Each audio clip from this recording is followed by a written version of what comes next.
तो चलिए शुरू करते हैं। काशी कॉरिडोर के जैसा ही एक और कॉरिडोर के पास हम लोग आए हैं, जो कि महाकाल लोक है, महाकालेश्वर कॉरिडोर है, जहाँ से मैं इस जगह के बारे में कुछ कहने की कोशिश करूँगा और इस जगह को दिखाने की भी कोशिश करूँगा।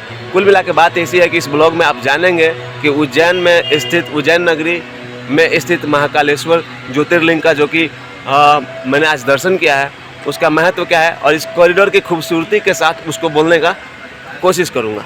दोस्तों, उज्जैन एपिसोड 1 में मैंने आपको दिखाया कि मैंने किस तरीके से यहाँ पे पहुँच हासिल की और कैसे दर्शन किया मैंने अपना। ये वो उज्जैन जो कभी महाराजा विक्रमादित्य की राजधानी हुआ करती थी, क्षिप्रा नदी और महाकालेश्वर मंदिर के प्रांगण के बीच में अवस्थित ये महाकालेश्वर कॉरिडोर से मैं आपको संबोधित करने की कोशिश कर रहा हूँ। कालिदास के स्तुतियों में इसका अभिनंदन किया गया है। तो जैसे जैसे परिदृश्य और ब्यूटी आएगी इस कॉरिडोर की, मैं कुछ बातें कहने की कोशिश करूंगा और आप लोग कंटिन्यूअसली मेरी बातों को सुनने का कोशिश कीजिएगा, जिससे आपको ये पता चलेगा या फिर आप जानने के लिए इच्छुक हो जाओगे अगले 2 मिनट में कि इस कॉरिडोर का निर्माण कैसे हुआ, कब हुआ और कितने दिन लगे। और ये कॉरिडोर जो है क्षिप्रा नदी के किनारे और महाकालेश्वर मंदिर के बाबा के बीच के प्रांगण के बीच में मौजूद है, जो कि यहाँ से 2.5 किलोमीटर दूर तक हम लोग पैदल जाके इसको कैप्चर करने का कोशिश करेंगे। ये वो उज्जैन, जैसा कि मैंने आपको बताया कि ये महाराजा विक्रमादित्य की राजधानी हुआ करती थी कभी, तो उज्जैन के कंकर में जो शंकर होने की बात कही गई है पुराणों में, उन्हीं को समझाऊंगा अगले 2.5 किलोमीटर के पूरे कॉरिडोर के नक्शे में। तो थैंक यू, बने रहिए मेरे साथ वीडियो में, अगले 10 मिनट तक स्किप करके मत देखिएगा। मैंने पहले वाले ब्लॉग में आपको दिखाया है कि आपने किस तरीके से आना है और कैसे दर्शन करना है। ये नाइट स्टे मैंने इसलिए किया था कि इस कॉरिडोर की खूबसूरती को मैं दिखाऊं, जो कि बहुत इंपॉर्टेंट है। तो चलिए मेरे साथ आगे चलिए।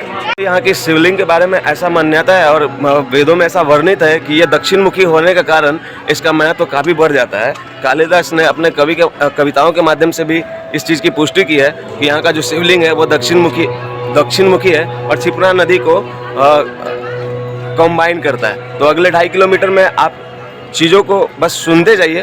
परिदृश्यों के माध्यम से मैं दिखाना चाहता हूँ कि ये जो कॉरिडोर है ये कितना खूबसूरत है, और इसको भ्रमण करते करते साथ में मेरी बातों को सुनिए और ये समझने का कोशिश कीजिए कि क्षिप्रा नदी और महाकालेश्वर प्रांगण के बीच में जो कॉरिडोर अवस्थित है उसका क्या महत्व है। 12 ज्योतिर्लिंग में इस ज्योतिर्लिंग का क्रमांक 3रा आता है और यहाँ के बारे में ऐसी मान्यता है कि बाबा भोलेनाथ ने यहाँ पे दूषण नामक राक्षस की वध किया था और यहाँ के भक्तों के अनुरोध पे यहाँ पे बसने का उन्होंने निश्चय किया। तब से लेके ये 12 ज्योतिर्लिंग में 3रे क्रमांक पे ये ज्योतिर्लिंग, जो कि महाकालेश्वर का है, यहाँ पे अवस्थित है। और यहाँ के बारे में ये भी ऐसा मान्यता है कि यहाँ का जो शिवलिंग है स्वयंभू है, ये खुद प्रकट हुई थी तब जब बाबा ने राक्षस दूषण की वध कर दिया था और क्षिप्रा नदी में उसके शव को फेंक दिया था।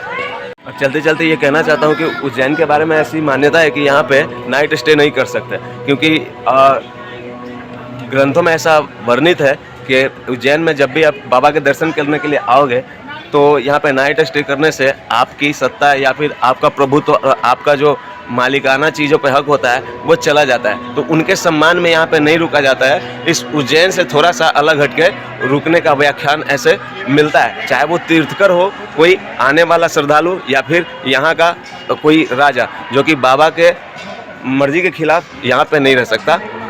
यहीं के वही राजा है, यहाँ के वही सब कुछ है। पहले आप थोड़ा सा ब्यूटी देख लो, उसके बाद आगे बढ़ते हैं तो आपसे बात करते हैं।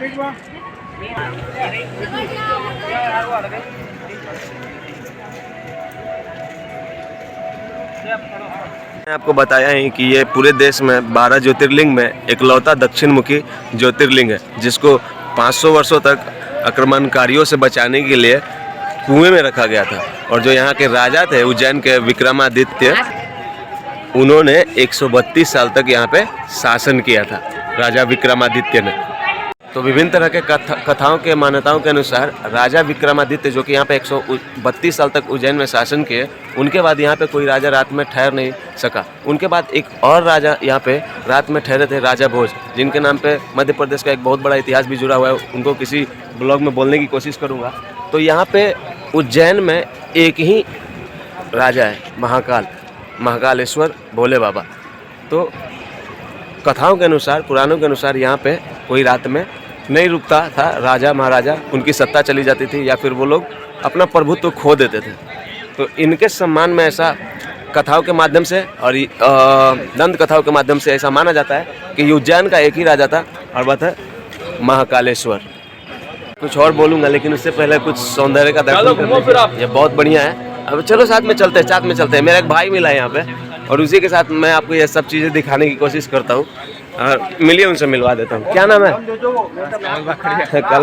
कमल बखरिया मेरे साथ घूम रहे हैं पूरा कॉरिडोर। इस तरीके से आप काशी कॉरिडोर को देखे होंगे, गए होंगे, तो मैंने देखा है, एक्सपीरियंस किया है, उससे कम नहीं खूबसूरत बनाया गया इस जगह को और बिल्कुल ही प्रकाश में नहाया हुआ लगता है। रात में कहीं भी आप फ़ोन अपना घुमा लो, एक ब्यूटी निखर के सामने आती है। ये बहुत ही मतलब बहुत ही सुंदरता इसमें इतना है कि आप बस मोहित होकर चले जाओगे, जहाँ तक चले जाओ। 2.5 किलोमीटर का कॉरिडोर है, काफ़ी मज़ा आता है।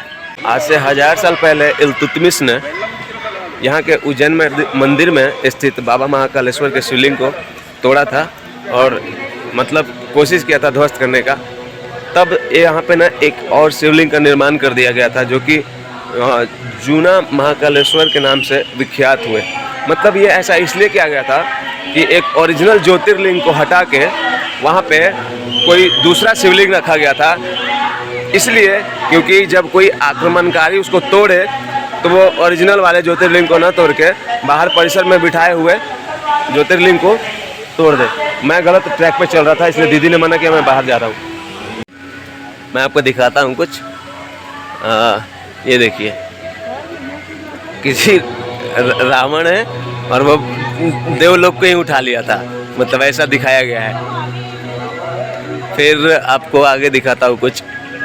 ये देखिए किस तरीके से यहाँ का कॉरिडोर में कण-कण में देवताओं को दिखाया गया है और बिल्कुल 900 मीटर के इस कॉरिडोर में आपको कभी भी 1 सेकंड के लिए ऐसा नहीं लगेगा कि आप बोर हो रहे हो। ये देखिए महादेव जी नंदी पे, मतलब एक तरह से आप कह सकते हो कि भूतनाथ की सवारी जा रही है नंदी और ढोल बजाए जा रहे हैं भूत लोग उनके स्वागत में, भूतनाथ के स्वागत में भूत लोग मतलब नृत्य कर रहे हैं, गाना गा रहे हैं, बजा रहे हैं। कालांतर में कितने ही राजा आए, कितने ही आक्रमणकारी आए। इल्तुतमिश ने इसे 1000 साल पहले ध्वस्त करने का पूरा कोशिश किया, हद तक सफल भी हुआ, लेकिन सालों के मेहनत के बाद इस जगह को फिर से पूरी तरह से जीर्णोद्धारित कर दिया गया है। आप देख सकते हो कि इसके कण-कण में आपको शंकर दिखाई देंगे। ये इतना सुंदर बना दिया गया है कि आपका मन मोहने में ये कोई कसर नहीं छोड़ता। थैंक यू कि इनके आर्किटेक्चर और इनके डिजाइनर्स लोगों को जो इतना स्वर्ग के जैसा बना दिया है महाकाल लोग को, महाकालेश्वर कॉरिडोर को।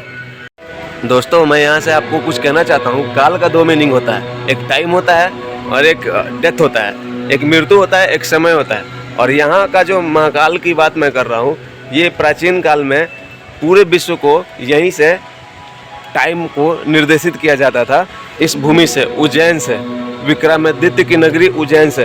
तो यहाँ के जो महाकाल हैं वो समय के साथ प्रवाहित होने वाले महादेव के बारे में कहा गया है, ना कि किसी डेथ और मृत्यु के बारे में।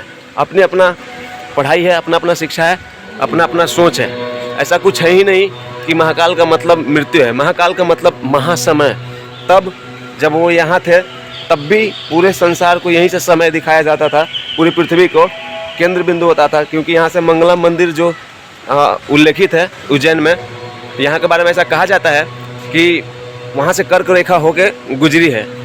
और इस जगह से भी, जहाँ मैं अभी खड़ा हूँ, कॉरिडोर के आसपास से ही, मंगलम मंदिर के आसपास से, तो आप ये समझ सकते हो कि यहाँ पे जो काल का मीनिंग है वो समय से है, मृत्यु से नहीं।